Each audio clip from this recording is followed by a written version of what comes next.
Right, guys. So I've tested the audio. It should be good. It should be quite loud. Hopefully not too loud, but anyway. Um, I wasn't actually planning to make this video, but I think I have to because I have to clear some things up. So there's a video that's uploading right now. Um, Someone was correct.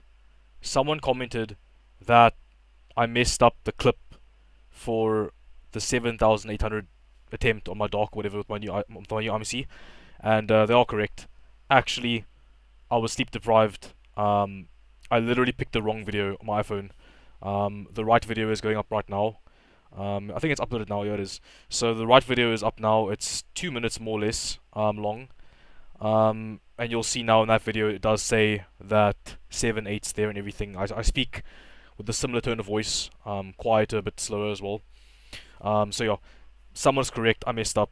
My bad. I was being silly. I just didn't think that I would pick the wrong video. I don't know. But yeah, anyway. So what I wanted to speak about was a few things. Now first, I'm gonna go find OCN real quick. So I actually have been holding off. So I'm sure you, not all of you, but maybe some one, two, three people have seen the clip from yesterday where I made or the clip from yesterday where I was speaking about Intel's decision making and like should they have a beta program and stuff. And I didn't mention specifically, but I did touch on it. But basically, there has been a concern going around since the launch of Raptor Lake. I'm not going to say everyone is concerned, and I'm not going to say like it's a common theme amongst consumers, but I'm sure you can notice that in like reviews and stuff, Hardware Unboxed spoke about it with their CPU throttling, and I haven't commented on his YouTube, I haven't commented on his Twitter, I haven't gone at him for it because I don't want to fearmonger. Like, that's not the idea. But basically, the problem is that someone on this site, I'm not sure if I can really say his name because I don't want to be an asshole and like I don't want to put his name out on the internet if he doesn't want to be spoken about. But because I mean, basically, this person, well, he is on this forum. You'll probably know who he is if you use this forum. But he's tested about 5 or 6 or 10 i9s, and he's got a Mora 420. He's got a really good setup, really cooling setup. I think he does have direct eye. I think he might have direct eye. I'm not sure. But he said that he degraded like 5 i9s in the first few weeks. Now, that was insane. The first few weeks, like, degraded a bunch of i9s, and we were all like, what the hell? Because you never hear about stuff degrading that quickly.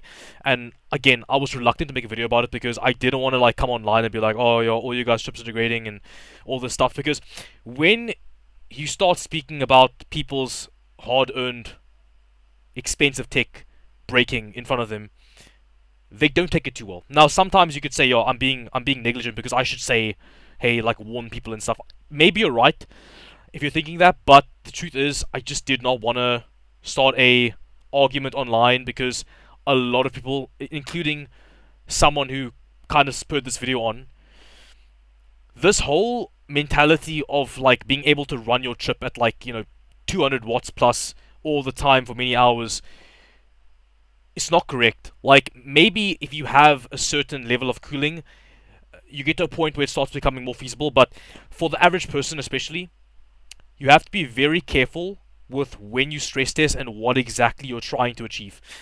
Now, there's a fine line, okay? Game stable makes sense to a degree, but it's tricky because there's mathematical probability where it says, oh, there's a mathematical probability that you will hit a RAM error even if you aren't utilizing all your data banks at the same time. Like, even if you're only using like a certain percentage of each IC and only a certain amount of transfers happening, maybe it's an old game that doesn't even use much RAM. The problem is that you don't know when it's coming. So if a timing misfires, sorry, you deal with this issue where you'll crash the desktop and hit a small RAM error, and over time, those errors build up and can corrupt the OS. But a lot of people have dailied very borderline RAM OCs. Now, with DDR4 and all my testing on DDR4, for example, here's an example. I had this board earlier on in 2022, and these very basic B-die tunes, nothing special, really bad B-die, really bad IMC, nothing impressive at all, right? Like really nothing to look at. Okay, these were extreme one stable, and they would never crash in game. And there's a reason why. There's a reason why these don't crash, this doesn't crash, and why the OCs of everyone in my country who used to be obsessed with Ryzen tuning, which there was a time when in my country on our tech forum, a lot of guys loved B-die tuning on Ryzen. There's a reason why when people got their OC stable, even somewhat memory test stable, especially online, if you go online, that's when TM5 picked up popularity, when guys found that Extreme 1 was a very good config for Ryzen testing, right?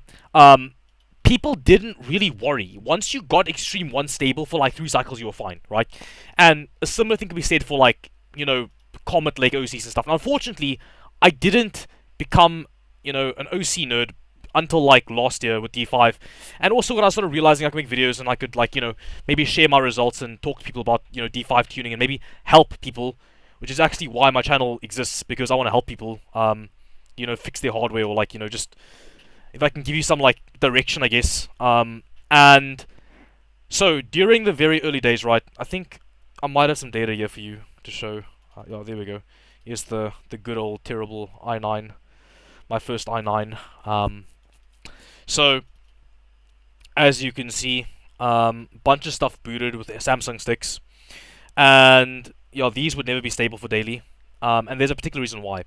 Now, as you can see, I have this folder, something that you've probably seen before, where I would track unstable progress. Now, what this is this is me showing a process where I've had something mem test stable, and then when I would go back and run something like whatever burn test or anything else that's IMC heavy, all of a sudden you would have instability immediately, pretty much instantly almost, depending on how harsh the settings were. The instability would come like, you know, relatively fast. Now, after a while, maybe a month of testing, I started to understand what exactly was up. Now, I started to realize that burn test cycling the IMC's load, like the IMC having to force commands quickly, even though it's only using like 4 gigs of RAM at the time, right? You would have to find settings where you could maintain signal, right? And that's when you could have something like this happen, which I'm kind of proud of, which was my very first like 6400, which at the time was not too bad, with my 69-F, right? My 690-F, this board, 6 layers, on Samsung sticks, by the way.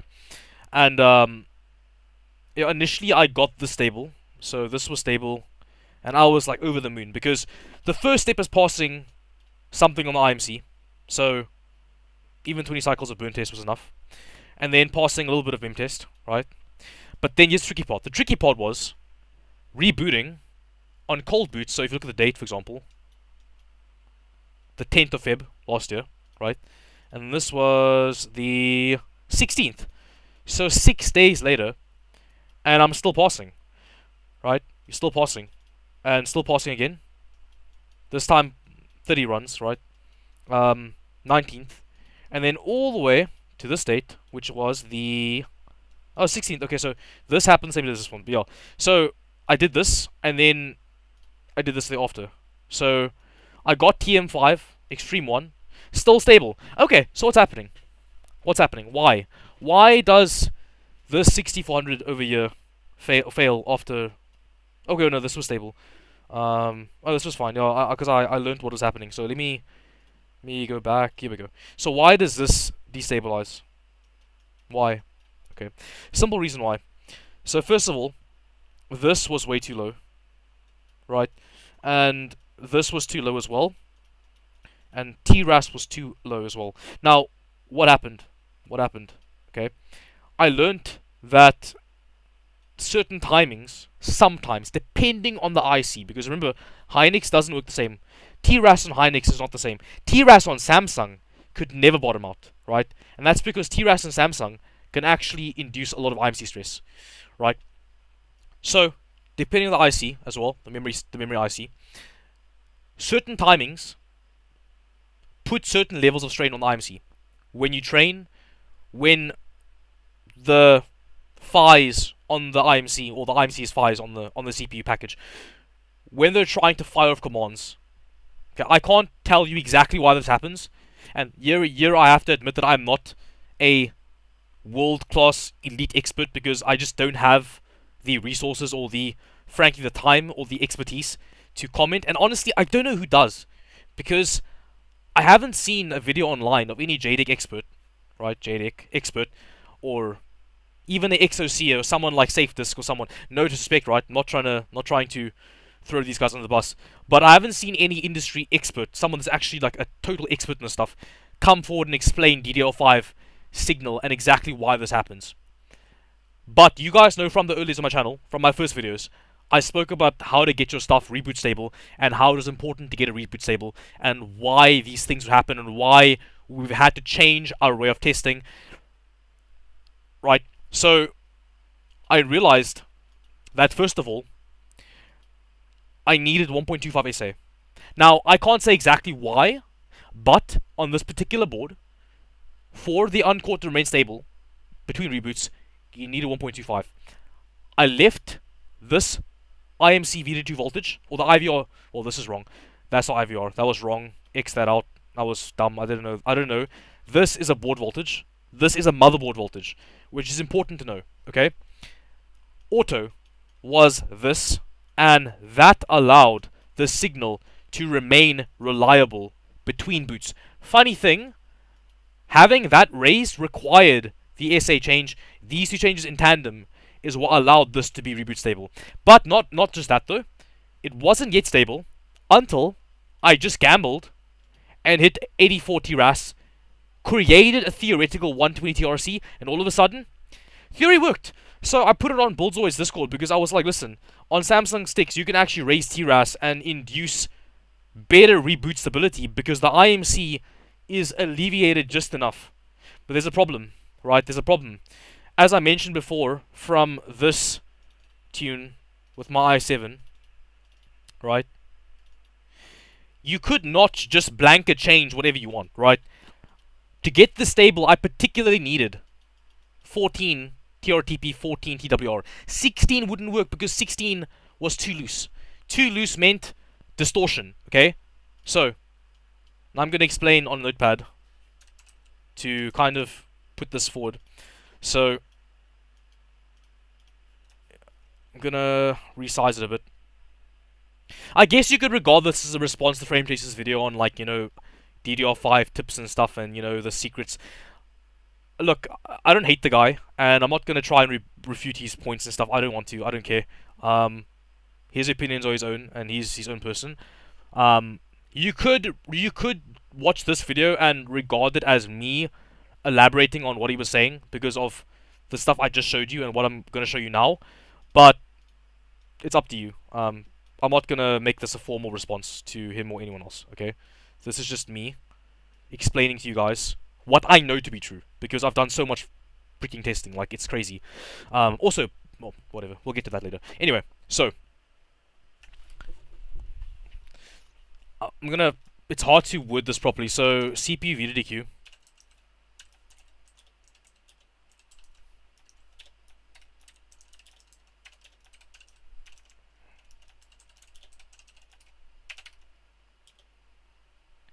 So, that, then this, but you can X this, X, because it's pointless. It's just VDD2. It's not even accurate. Call it this, dude. Like, call it this, bro. Honestly, like, I'm sick of it, dude. Like, just call it that, because it's more accurate. Like, what the hell? Anyway, you know, this is fine. Then, we can say IVR, VCCSA. You all know what that is. You can go IVR, no, VCCN orgs. What am I saying, man? And then we mention DRAM, VDD, and VDDQ, and VPP. Okay. So, do I have to get a picture or something? I wonder. Okay. Let me do that real quick. DDR5 RAM stick. No, I swear I have one though. I surely have one. I'm gonna show you guys my pictures now. You're gonna cringe some of my stuff that I have here. Anyway, um, so do I have a stick? It's somewhere. There we go. Yeah, there we go. There it is. Okay, I got one. So I got a RAM stick. Okay, so this is your PMIC, right? So you guys know this is the PMIC, right? This is a power stage. Basically, it's basically a power stage. Essentially, it's a power stage. These are your ICs, obviously. You're not idiots. I'm sure you know that these are your memory chips. Now, basically, how D5 works is, essentially, the DRAM, VRM, which does exist, by the way, which is not VD2, it's something else. Well, it could... Okay, wait. Let's relax. Okay. Go layout. Where is it now? In before I crash recording this video, bro. Yeah, my OC is totally not stable, dude. I'm super unstable right now. Okay, so look. So you have a VDIM VRM. So what the hell is this? Why does this exist, right? So you're like, what? This is a PMIC. So why, if this is here, what does this do? Like, what is this recording? Like, is this a broken sensor? Is EVGA trolling us? Like, what is that, right? Okay, well, if we know this is, well, let me get us some more stuff here. Hold on. Okay. Okay. Okay, so basically, you have VIN, right? 1.8, 1.0. Now, honestly, I haven't read the datasheet, so I don't know what the V out does. I have no idea. It just is there. Okay, it exists, right? You have VIN, which is like basically being supplied by the board. Okay, the PMIC, like a power stage, takes a voltage that the board gives it, just like your CPU VRM. Because obviously you know your power supply outputs at, like, 12 volts, 5 volts, 3.3 volts, and then your EPS cables, your power cables on your CPU side, send power through to the VRM, your CPU VRM, and then those accept, like, I think it's 12 volt power. Yeah, it's 12 volt. Those accept 12 volts, just like your GPU's cables do, or your GPU's pins do, and then they convert it down to something more usable to the card or the CPU. So basically, this VIN comes in, the PMIC over here converts that to like 1.8, and then that becomes your VPP, and then this trickles down to your actual voltages that power the IC. And that's why you always do need, I don't know exactly how much because I haven't really looked into it, but you do need a certain level of delta between this voltage and these two, because without this being high enough, basically you can't power these two effectively. And that's also why, honestly, this might be something, I honestly don't even know what exactly 1.8 volts, how exactly conversion works here, but if you spoke to a JDEC engineer, they could explain it to you. But basically, this is the 5 volt VIN voltage from the motherboard, and then this basically feeds into this electrical system that gives you your eventual power supply voltage, the main one you manipulate yourself. You would never go touch 1.8 or 1.0, but you would touch VPP, and this can go up to like 2 point whatever, and then this trickles down to your actual overclocking voltages that you usually use, right? So basically, this VDIM VRM will feed your sticks, and I think it's the same one that feeds this rail. Now on DDR4, what happened? So on DDR4, it's a very similar system. It's not actually that different, right? You had your VRM just like you would have over here, the sense probe showing the temperature. So DDR4, you could have a VDIM VRM sensor on your board for your temperature, whatever, but you could find it on your board as well. You could look for it, you could find it, and the VDIM power stage on the board that feeds your DIMMs. There's no this rail. This won't exist, and these won't exist, and there's a reason why. And you probably know this from Linus Tech Tips because he was the one that explained this in the early days of DDR5. But basically, the understanding is that JDEC decided, and honestly, I can't say if this was a good idea or not, but they decided that DDR5 signal is too finicky that the data rates they wanted to eventually stabilize required a onboard power stage. Because if you fed a DDR5 stick like you did DDR4, their fear was that you could not run. Sorry, I'm hiccuping. Like 8,000 stable or whatever, because you would just have too much voltage loss, interference, whatever. So you wanted a cleaner delivery, is what you dear electricians often say, or electrical engineers often say, is you want a cleaner, in quotation marks, power delivery. And that's all you have to know. You don't have to know more than that. You want the power supply to be cleaner, okay? Because you need signal, okay? That's the idea. Now, so I mentioned yesterday on a comment that DDR5 tuning is both harder and easier for a few reasons. Because you have the drive rail separated, right?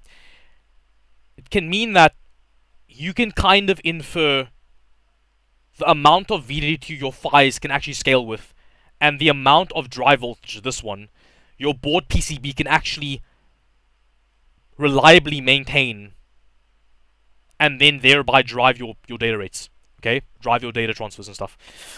That's why the 2021 Apex was so bad. It's because on some samples, the PCB integrity, whether that be the actual DIMM slot, so whether it be the soldering joints between the DIMM and the PCB itself, or the fact that we saw on the new revision that they had in fact moved certain components around, they found that there was some sort of interference, something going wrong, where you would not get reliable training towards higher data rates.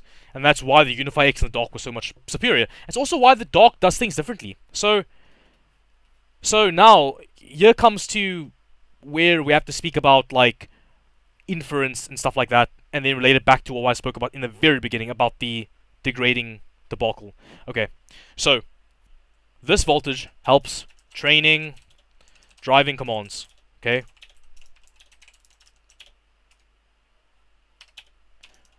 But also changes between boards. Okay? This one over here drives your data transfers within the PCB.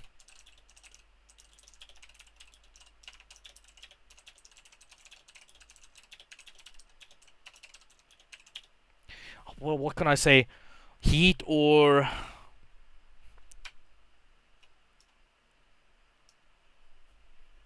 This, as far as I can understand, is also not reactive to heat.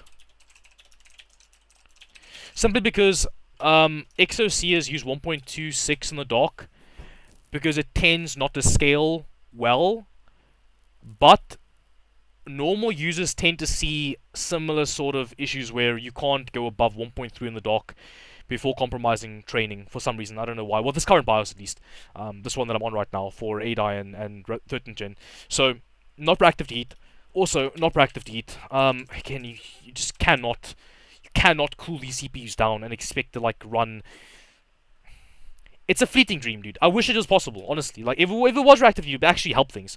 This actually wouldn't be a bad thing. So, someone I argued with said that, like, he thinks that you need to run Y cruncher past a certain point because you're getting heat error because of RAM instability, which doesn't make a lot of sense, because if you look at your Y cruncher results, they equalize pretty damn fast. Like, if you look over here, for example, well,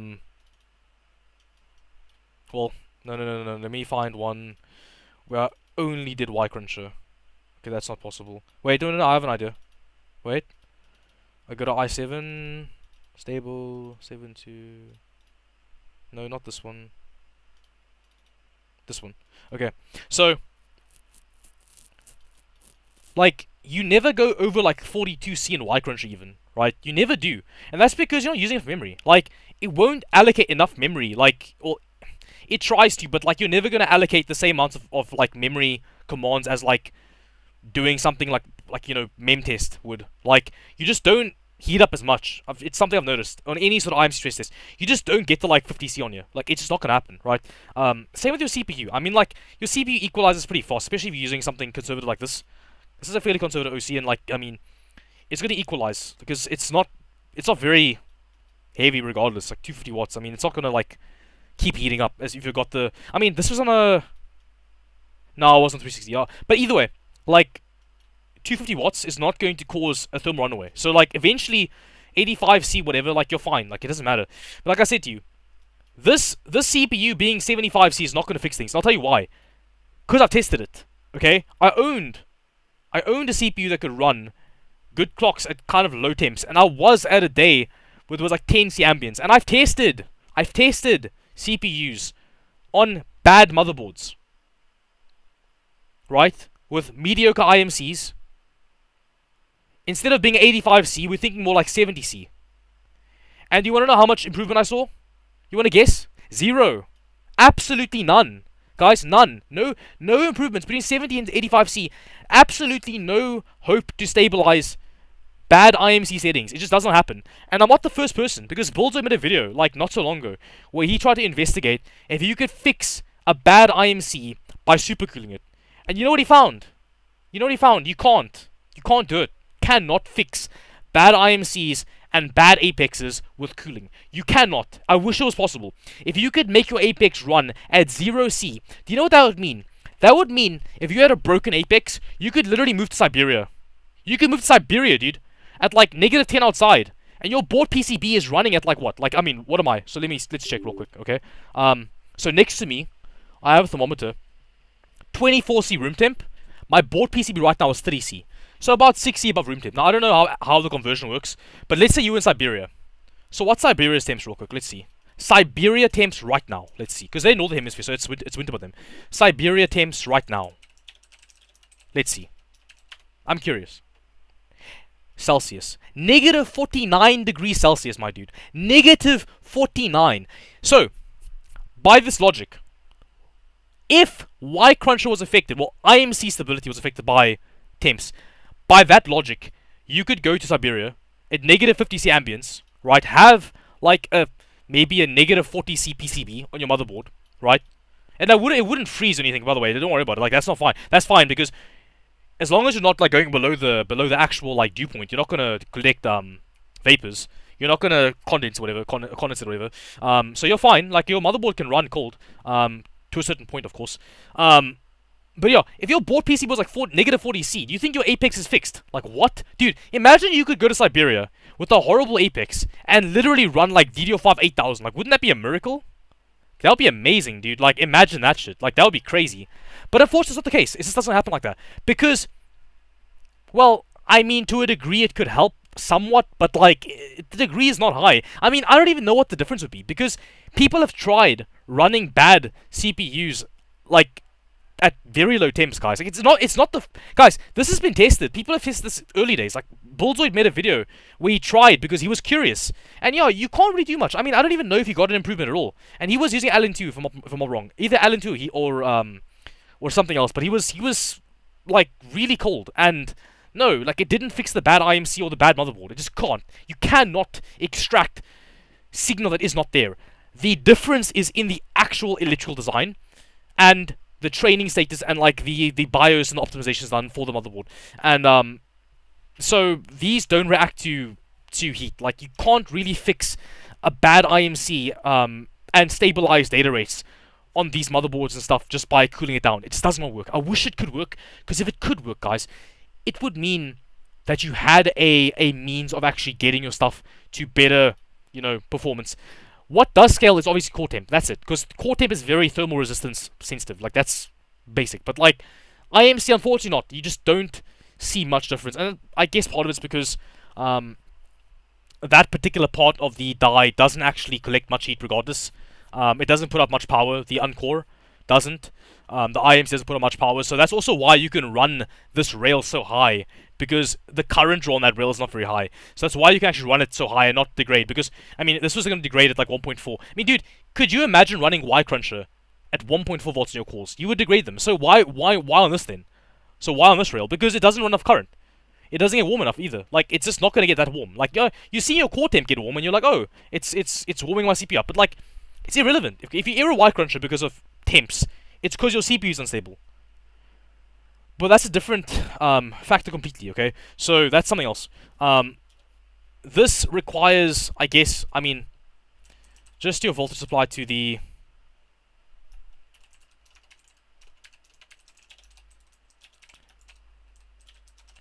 like these, of course, and this has to have a delta.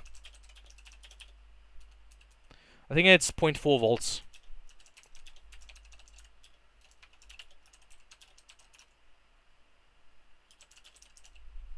Okay, so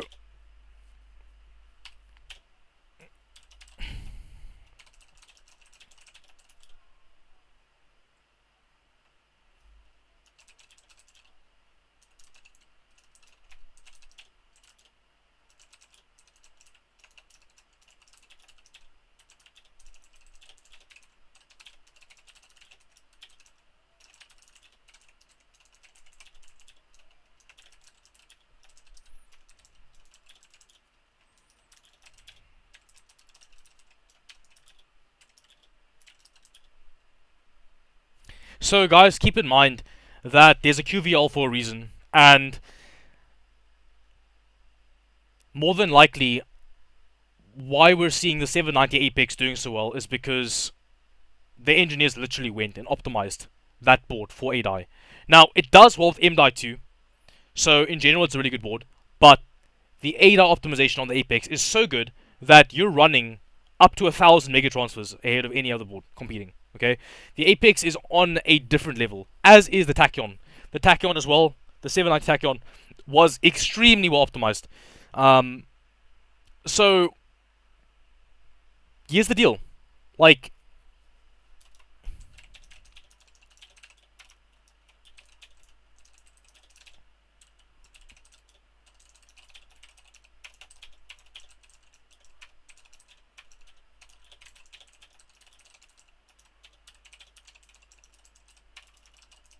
okay, so towards the late days of D4, actually when I started getting to OCing, by that point, 6-layer PCBs were so good, right, that running 4000, which is something that you would max out on most Comet Lake chips, at least on both my i7 and i9 that I own Comet Lake, both were happy at around 4000. I think the i9 could do like 4266, but I think that was like borderline because of the ICs. But yeah, like, you would find the biggest limitation on your data rate on D4 was actually the ICs themselves, right? This is not something that can be argued.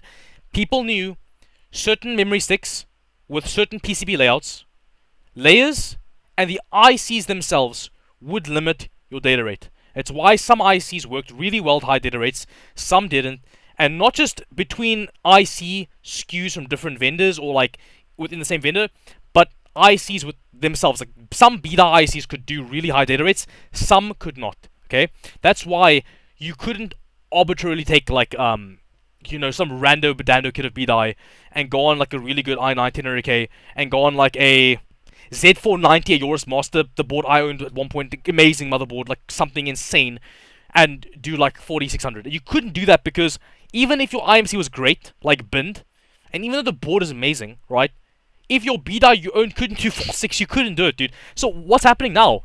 What's happening now? Why are we not seeing that in the same way on D5? Why, in fact, are we seeing that between IMCs and motherboards, you can actually observe different voltage requirements for the same memory kit? Why? It's because the limitation right now on D5 is the CPU and the motherboard. It's partially what makes the tuning easier in a way. Because with D4, it was hard to determine when your IC was erroring because of data rate, because of timings, which to adjust, how, where to adjust SA.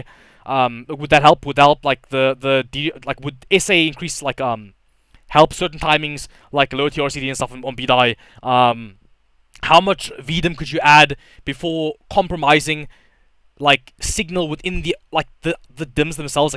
Like because these are all factors external, like the motherboard and the CPU or whatever. Like, yeah, sure, a strong IMC always helps, but with D4, like, you would find that if you had really bad memory kit, the kit was bad. That's it. You can't extract performance out of the kit that you couldn't, that it just didn't have, right? So, where D5 changes is, most D5 kits, ICs behave eerily similarly. Like, a lot of D5 ICs, people have noticed, you can use very, almost identical settings between ICs, and the biggest drawback would be, or the biggest determining factor would be, could your board PCB, your BIOS, training protocol, your termination settings, and then your IMC sustain those settings? Because you would find that between motherboard samples, you could sustain certain levels of timings and data rates on RAM kits. For example, you could have a bad motherboard, switch out boards, and then have just blanket like overall better performance. Like for example, my friend Morgan on his 690 Hero has my same RAM kit I had. Now he can't do my data rate and timing at the same voltages. In fact, he needs more voltage for a lower data rate than I did on the dock. That's because the dock's MDI optimization was so good. Like, and that's what shows you that the difference there is not the kit. The kit is just the kit. It's chilling. The kit's whatever it is. The problem is that the board itself is what was driving the ease of use, right? That's the issue. In fact, the dock with MDI on the 1.xx BIOS revisions was so consistent that actually you would struggle to error out the IMC in stuff like linpack, whatever. In fact, I would often test linpack just to find myself erroring and memory stresses immediately, like 1, 2, 3.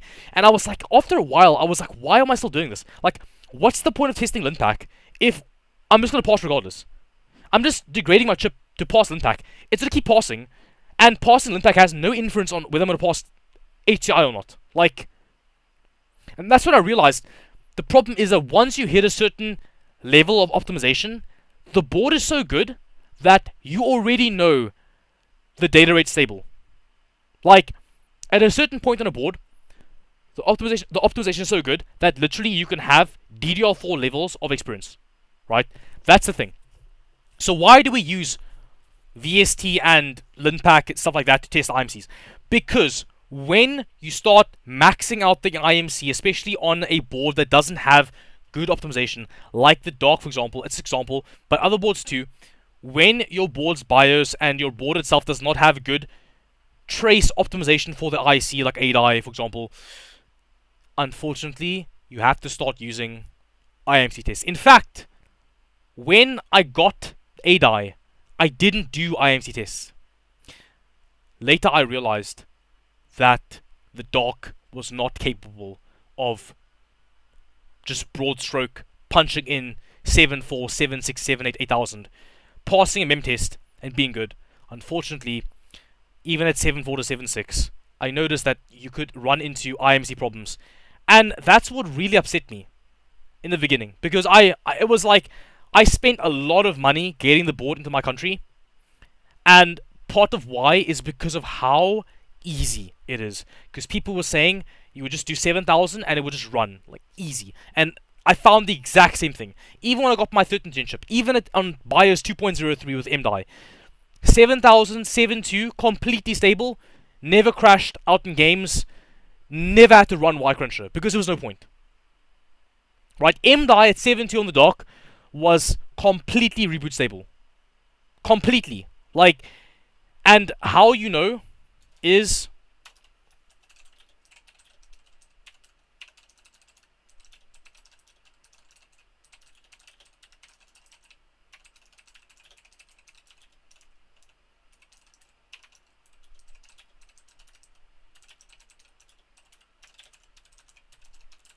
nothing you can do can fix this. The only way to fix this is by adjusting termination settings.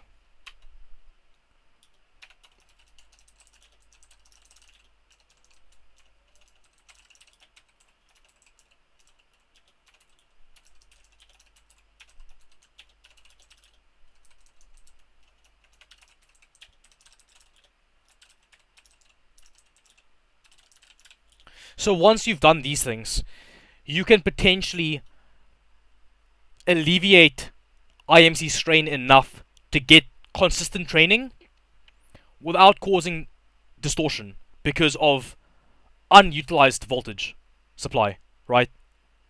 There's a balance.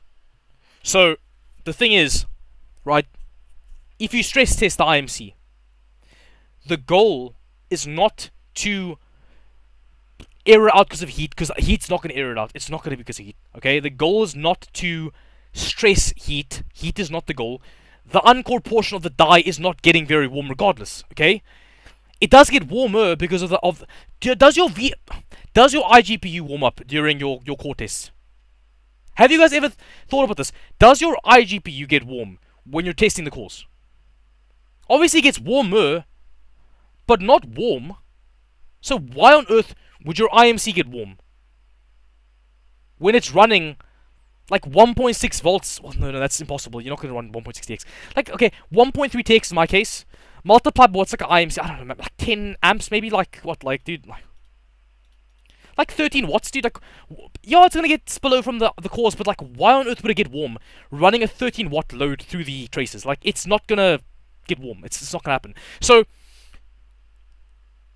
running Y Cruncher or Linpack or whatever, it's not going to heat error. Okay, what's gonna happen is if your CPU is not stable, okay, as long as it's not heat erroring because of cores, okay, if you're isolating your IMC like you're meant to, right, you're going to error because of one of two things. So either the IMC itself is losing signal, or the DRAM ICs themselves are like kind of misfiring, okay? So if your DRAM ICs are not being stressed enough by the IMC stress test, which that happens a lot, by the way, and you know this because you can error out a mem test after passing an IMC test. That's why you know that the IMC test does not stress the memory in the same way. So you can get away with overly tight timings. Sometimes even, well, no. Data rate, no. Timings, yes. You can have balk timings and pass IMC stress tests, or balked voltages, for example. But if your data rate stability is bad, if your IMC can't maintain signal, you will error out, okay? Especially between reboots. And that's because when you cold boot, the whole electrical process, that whole chain of, data transfer changes, right? Between boots, the board's PCB changes, the temperature changes, the exactly where, exactly like how, I guess you could say, I don't want to sound all technical and stuff, but like, technically the exact positioning of the electrons changes, like, because the electrons don't have, like, man, that's not, whatever. Okay, you get the point, okay? Like, Heisenberg, whatever. You know what I mean? Like, you can't exactly have perfect training if you're not running settings that are, like, doable for the board. As simple as I can put it, okay? If the IMC and PCB can't maintain signal properly, that data connection between the ICs and the PHYs, okay, then you're going to have a situation where, between reboots especially, you can pass a whole bunch of stress tests. I'm talking like, dude, hours of stress tests. Hours. Game even. Turn your computer off, reboot, and be like, what the hell? It's completely unstable. Okay? You can go online and you can find that tons of posts. People say, I got one Asimus, Extreme 1, HCI, Y Cruncher stable, all this stuff stable. I was gaming, and then one day I booted my computer up and it's unstable now. That's because of this anomaly with DDR5, and that is when your board PCB is on the brink of losing signal integrity and your IMC is not helping it, because IMC does also have a job to do in maintaining signal. That's when you have reboot instability, and that's why you use Y Cruncher or Linpack. Okay, you would never, ever have to use an IMC stress test. In fact, there's no such thing as IMC stress tests. Okay, these are actually CPU stress tests. It's just that some of them are more inclined to commanding the RAM and pooling data to RAM and having calculations done, rapidly firing, and then stressing the RAM a little bit, and then you have that nice signal stress and PCB stress, and you could test the board's capabilities. But that's all a fact of the matter of DDR5. Okay, there will come a point in the future, maybe, where they sell you boards so good that you never have to touch Y Cruncher ever again. For the RAM at least. Okay? We're not there yet. Okay? Right now we're trying to do stuff like running 8000 on the dark, which clearly can't do it. But like, yeah. So when you're running stuff so close to the edge for your IMC and the board, now keep in mind, Intel's spec is 5600 on the i9 3900K. Okay? The dark spec is 6600. I'm at 7.8. Trying 8000. Okay? There is no level of guarantee. Like, the vendor is not confident that I can do these data rates and stuff. Like, these vendors aren't confident. And that's because, literally, Like literally, right now with DDR5, we're in such a compromised position with regards to like PCB quality, sample to sample variance, that you notice this weird issue where some PCBs can't maintain certain quantities of VDD2, some CPU IMC PHYs cannot receive a certain amount and interpret that signal correctly. Okay, some CPUs fall apart on VDD2 very early, and the same goes for boards. Okay, the Z690 dock can run matched D2 or drive rail versus VDD because of the way they designed the board. Okay, the signal is maintained properly because the way they made this board was for these two to match. Okay, on other boards it's not the case, but on this board too, look at why is this so low and why is this so low. Well, on the dock it likes 1.3 SA right now on this BIOS, and this can't run 1.4, 1.5. Like, I mean, you might have to run that on like a Apex 1.4 or 1.45 or like a an Extreme maybe, or like even a Unify X might need like 1.4, 1.45. This 1.3 is perfect, and honestly, if I run higher, I'll be less stable. So why? Because EVGA designed the PCB to require a certain amount of TX signaling and then a certain amount of this signaling, and that's the way they designed it. It's the way they perfected their own topology. It's their own topology. It's the way they designed it electrically. Right? It's why the board works the way it does. Now, does that mean, like, I don't know, there's a sweet spot? No, because it depends on the board. It depends on how they design topology. Okay? It depends on everything. It depends on the ICs. It depends on which slots the ICs on the DIMMs are. So, like, some ICs might train better in certain slots than others. So, like, that's why if you shuffle your sticks around, you'll notice you'll have, literally, if you shuffle your sticks around, you will notice like a 200 to 400 megatrons difference between the two configurations. Like, if you have one stick in channel A and one in B, swap them around, you'll see there's actually a big difference. And that's because the training status changes depending on, you know, how the signal transfers. Like how some ICs interpret the signal and then relay that signal back to the IMC. It's all one big mess of a system. Okay? So, the point is, you cannot rely on an IMC stress test. Why? Because it does not do to the RAM what a proper testbed 5 PIDAC does, for example. Okay? Like what PIDAC can do, if I can show you real quick. So, like what PIDAC does, like, you know, QXC's new config, like the point of his configuration is to load up all the RAM, heat this RAM up, nice and warm, right?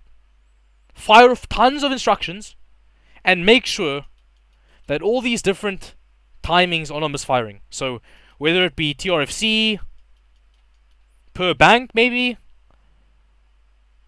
you know, the RRDs maybe, T4 maybe.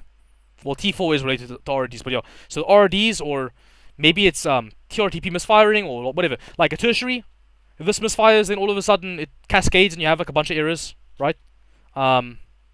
So this stress test over here, the conventional testbed 5 HCI Karhu, the point is to make sure the ICs themselves have internal stability, right? Because without that, without enough VDD or VDDQ, right, you're not going to hit these timings. It's data rate, okay? The data rate needs to be driven. The timings have to be driven. You have to have enough voltage supply to fire off these timings without erroring, okay?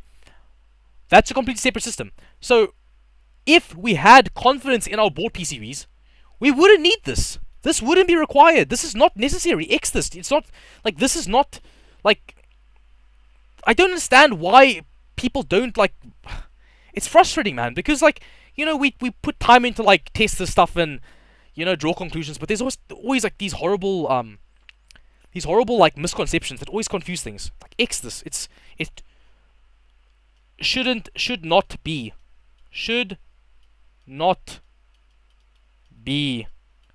required.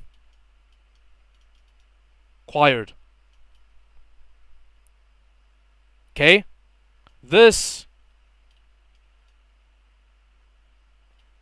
That's what determines if you're stable or not. Like, okay, because you can have passes. Look, do you see? And by the way, testing for hours here. So like, this is not some random run. This is like, I've done this run. You must understand, guys. This is like me doing this kind of run like multiple times and then trying these over and over, right? So, for example, this one was 7.6. This was my old settings.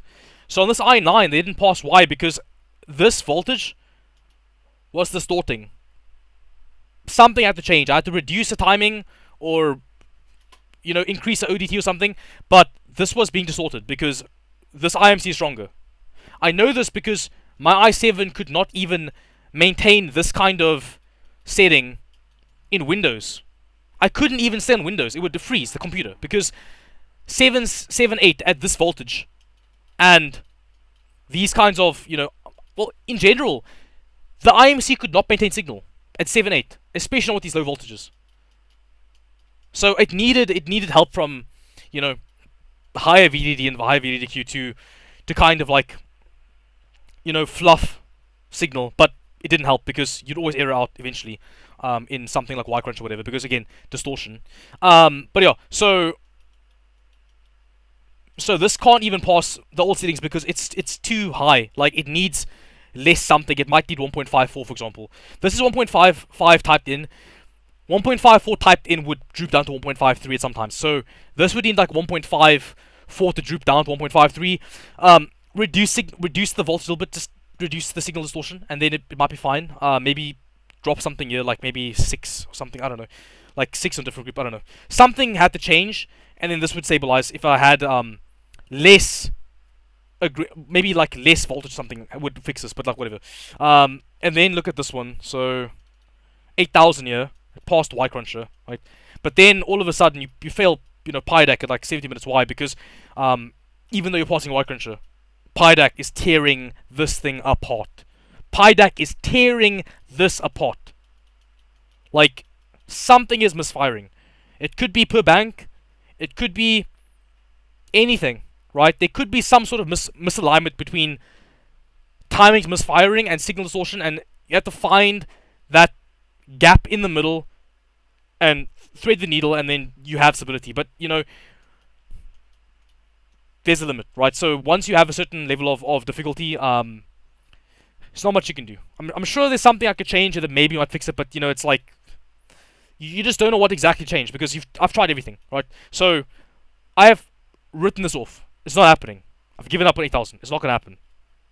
Cannot be, okay? But so, to go back to something that was said by Frame Chasers, he said something, what was it now? Frick, man, what was it? Man, it's something important that I had to mention. Sweet spot, maybe? No, wasn't that. TX? CPUs, what? What was it? I don't know. It was something. But basically, guys, yeah, whatever. Like, the only reason to run these tests is because you need to make sure the IMC can train properly. Okay, if the IMC can't train reliably, so like, man, what am I doing? Between boots, like, if you can't do this, like, that's 1, 2, and then 3 cold boots. 3 cold boots in every time. And why 5 minutes only? Well, I had to clear the sensors, but let me go to one where it was showing the actual. Yep, no, not this one. This one. Here we go. So this was from doing VST before. 84 degrees doesn't seem that warm, right? 200 watts doesn't seem that warm, right? 175 amps, not that warm, right? You'd think so, okay? From the moment you start using your chip, degradation begins. When you run 200 watt loads, degradation is happening far more rapidly than gaming or running desktop work, okay? If your goal is to test the IMC and board PCBs to make sure that you can retrain the signal properly, then doing this for 2 hours makes no sense. Because all you're doing is reducing your chip's lifespan at this voltage. Like, all you're doing is reducing the amount of time you can run this chip at its golden operation zone. Right? It's like firing off bullets from a clip. The more times you run these tests at 200 watts, 250 watts, 300 watts, whatever, like, degradation happens over time. Okay? You will never think you're going to degrade until it happens. You'll be like, oh, it's never going to degrade, it's never going to degrade, it's chilled. When you degrade, you feel like a dumbass. And it sucks. It really would suck. Think about it. Just think about having this expensive chip, and after like days of using it, months of using it, and you're like, oh, it's never going to degrade, I can just run infinite tests and all this stuff, and you're just willy-nilly chilling and running all this stuff and having fun. Believe what you want, okay? But the chip is not meant to run at 200 watts forever, okay? Intel are not your friends. They're not your friends. They don't care about you, okay? Like, they'll tell you whatever they want to tell you, but degradation is something you have to respect. Okay, do not get burnt by degradation. And understand why you're running Y Cruncher. So please, like, if I can relay this to the 100 people that watch this video, hopefully, like, understand why you run this test. Respect this test. This is not something you just run for fun, okay? This is something that is digging out grooves in your traces of your $600 processor. Now, obviously, some of you guys must be millionaires, so obviously some of you guys won't care, but like, for most people, I don't think they would want their expensive chip being degraded. Like, I mean, this is a hard test, okay? Run it as you need to run it, okay? If you run it once and pass once, you do well to run it again. Run it again between cold boots. Run your memory test again, and just go again. Like, if you want, tighten up some timings, whatever. Like, keep testing between boots. Eventually, you'll be confident that you can run this thing daily. Okay? The idea is reliable reboot stability. That's the idea. That's the problem. It's not heat. Heat will not disabilize your VDD2. It will not. I promise you, you will never heat up your PCB. Your board PCB will not become warm. Okay? If you think your board PCB heats up during testing, then I don't know what to tell you. Like, it's silly, because it just does not. Like, look. It barely budged. Okay? This rail that exists, that lives in the traces of the motherboard, that gets produced at a VRM behind the DIMM slots, this drive rail does not react to heat. If it did, then we could take our crappy Apexes to Siberia and run them at 8,000. It just doesn't work that way. Okay? It just doesn't work that way. This rail as well, there's not much you can do about it. Like, if you want to try and stabilize your IMC with lower temps, good luck to you. God bless you. I wish you the best. Don't expect much. Like, I wish, dude, honestly, you have no idea the amount of testing that happened in the early days of DDR5. People knew you could just cool down your IMC and your board PCB and fix all your training problems, dude. That would have been a revelation. Like, people would have been putting fans behind their DIMM slots to fix reboot stability. Think about that.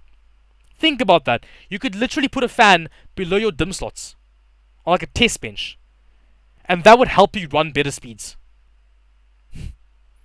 Like, theoretically speaking.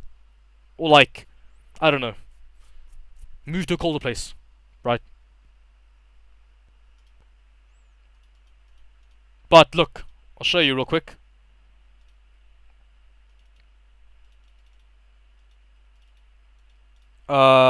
Maybe this one, or I think this will be fine. No. See this one.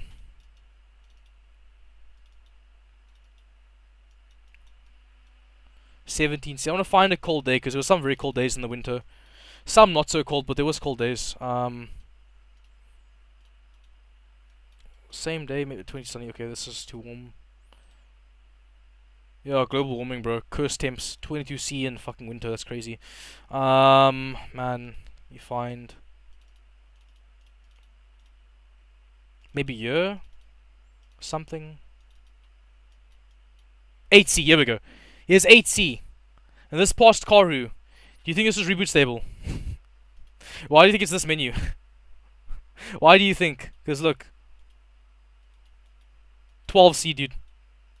12C weather. So what happened? What happened? Why? Why? Yeah, the board's not warm. 25C. Right? And chip's not warm. Look at this. 55 degrees. So why? Why then? Why this error? Explain. Like, so if anyone wants to argue about heat being an IMC problem, then explain to me why. So you think 4C ambience changed it? It didn't, obviously. It's pretty obvious because look at the temps. Like, this was warmer at 8C ambient than the previous one. It ran longer. The motherboard was warmer, also because it ran longer, right? So test ran longer, 2 hours. Stable, 2 hours. But then all of a sudden, and then it again, passed again. 1 hour, again, 2 hours, stable, right? Too many days later. Unfortunately, too many days later. So this is 16th. This was on the 19th. Yeah, too many cold boots later, guys. Too many cold boots later. Unfortunately. Wait, no, not this one, man. This one. So yeah, it was on the 15th. Okay. So basically, yeah. Anyway, wait. 38.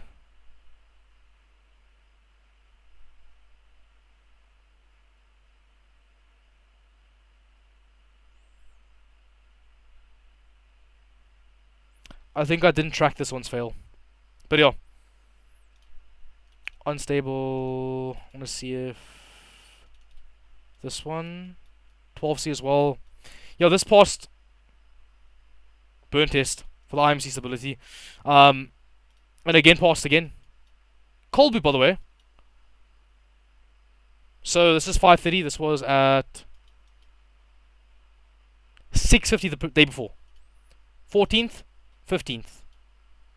Right, temps are always cold. Like CPU is running at 70. Look, 70 degrees. 70. Board's 27C. So why on earth did this rail eventually stabilize? Like, the day after this one. Like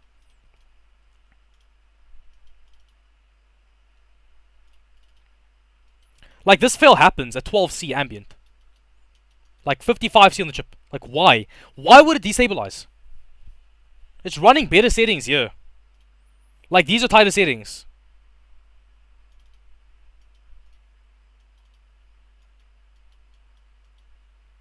That's literally tight settings. Like they're just tighter. Like full on. Like so the point being,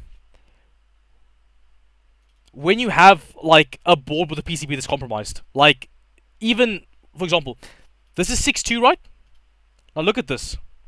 I came to find the board could actually run 6133 stable, and this was actually fine. So this ran here 4.5 and then 10,000%, right?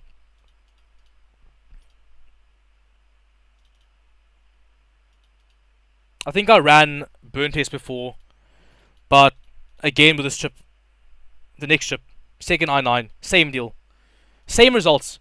I changed CPUs. It didn't fix the board problem. Like, this chip had much better SP. I thought this had a much better IMC. It didn't fix the board problem. Like, it didn't fix it. All this testing for nothing. Like, pointless. See the weather. 12C. Pointless. Like, nothing you can do. I had a pass on the previous CPU for something. But yeah, pointless. Like, it's inconsistent. Like, there's nothing you can do.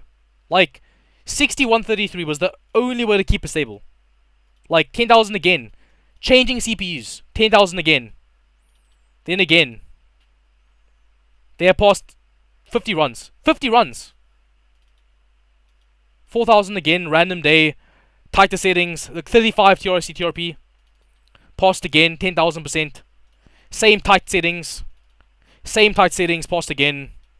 8,000% this time. Fourth pass again, 10,000%, dude. Keep on reducing timings. timings get lower and lower and lower. Look at this. Why? Why? Explain why. TWR1, why? How can this be? How can this be? It's because once you find the data rate the board can maintain easily, to keep the IMC stable is trivial.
Now, there's something I want to show you guys, but I don't want to show the person's name.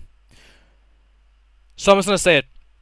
I told this person that DDR4 did not require IMC stress test because if you failed the memory test, you were unstable. It doesn't matter. You did not have to pass an IMC heavy test like LinPack or whatever, Ycrunch or whatever. Because why? Why? There was no ECC within DDR4 ICs. If your scores decreased, it could not be because of memory errors. And if your data signal was bad, your calculation would go off. What actually did happen was, with DDR4, like Comet Lake for example, when you had lack of voltage, you could destabilize uncore. So uncore could destabilize, you could destabilize the cores, then you could have a calc error because you had unstable SA or something like that, right? But your actual RAM signaling is fine. Like, sometimes RAM can make the CPU run faster, and because of the link between the RAM and the ring, the data handoff, you can have a situation where faster RAM makes the CPU require more voltage, or makes SA be like on SA on like DDR4 platforms.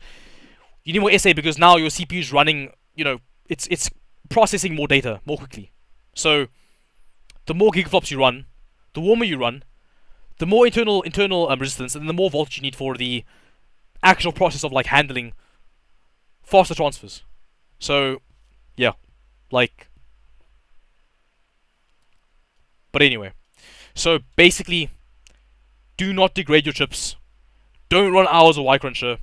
Understand why we test Ycruncher and LinPack. It's very important.